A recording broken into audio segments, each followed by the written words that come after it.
This is the walkthrough video for PCTC 2023 question 5 pi code. So we're given an input string, and we need to follow the rules that they give us to convert that and encode that into a certain encrypted message. Okay, so let's take in our input. So what do we call that? Let's call that message equals input. And the first thing we should do is remove the spaces because that's what it tells us to do. So let's just do that on the first line. So let's do input.replace the spaces with nothing. So just a blank string. Oops. Okay. Now we need to actually deal with the cipher. So let's just copy pi that they've given us into our code, and let's get rid of the decimal point because we don't need that. We just care about the numbers themselves. Now we also need the alphabet, right? Because if we're given a letter, for example, M, and we need to know how we shift that letter, we need to know everything else in the alphabet, right? So if we're shifting M right by 3, we need to find a way to be able to do that in Python. Or for example, if you want to shift E left by 1, we need to find a way to do that in Python. And the easiest way is just to get a list of every letter in the English alphabet. And to do that, we can do this. So from the library called string, we can import this thing called ASCII uppercase, which is basically just a string of every letter in the alphabet in alphabetical order in uppercase. It's like literally it's just like a string of A, B, C, D, all the way to Z. And let's input that as AU just so that's easier to call. So instead of having to type out ASCII uppercase every time, we can just type AU. Okay, so now we've kind of got all of the things we need to begin the actual encoding process. And I've decided I'm actually going to put that down here just to make it look a bit nicer. Okay, so what do? We need to go through every letter in our message. So for I in range, len message. And the reason I'm doing a range as opposed to, for example, just going through message like that, is that we can figure out whether we need to go a right shift or a left shift. And we can figure that out by basically saying if I is odd, or sorry, if I is even, then what do? We shift left because so if I is even, then we shift right. Sorry, yeah.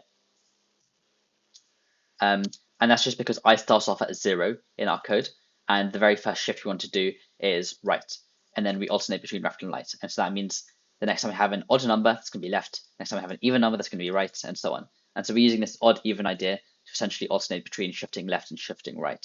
So this is what did I say? A right shift. And how do we do the right shift? So let's figure out the current index, or the index of our current letter. So our current letter is, of course, just message I. And what's the index of that in the alphabet going to be? That's going to be alphabet string, which is AU, dot index, and that letter, our current letter.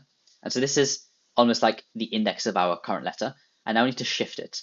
And so because this is the right shift, we're going to do a plus. So we're going to add how much ever we need to shift. And how much do we need to shift? Well, we need to shift pi index I, and that's obviously just going to be a string because this is a string. And so let's just convert that into an integer so it actually adds the two integers together. And why do we need to do this? Why do we need to do pi I? That's just because that's what the question says.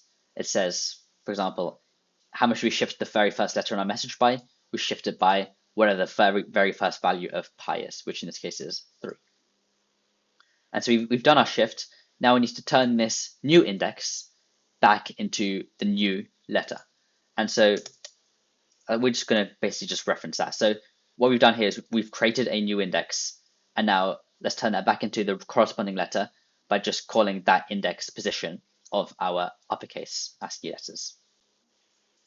And one final thing we should do, which you might spot an error is, for example, if we had a Z in our message and we were going to shift forwards by 3, we want to wrap around back to the start of the alphabet.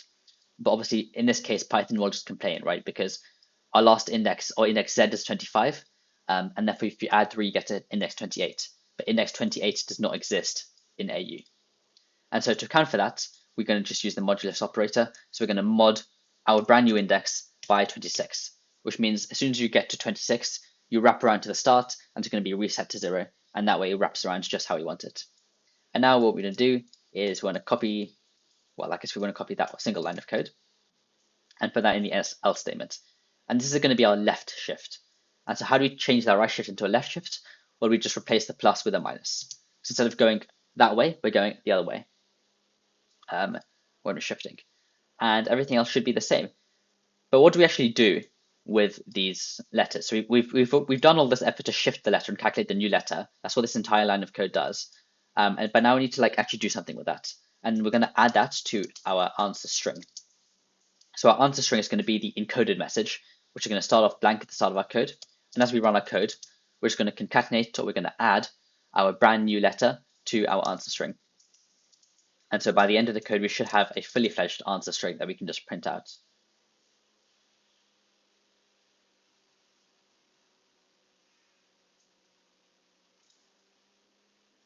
Yep,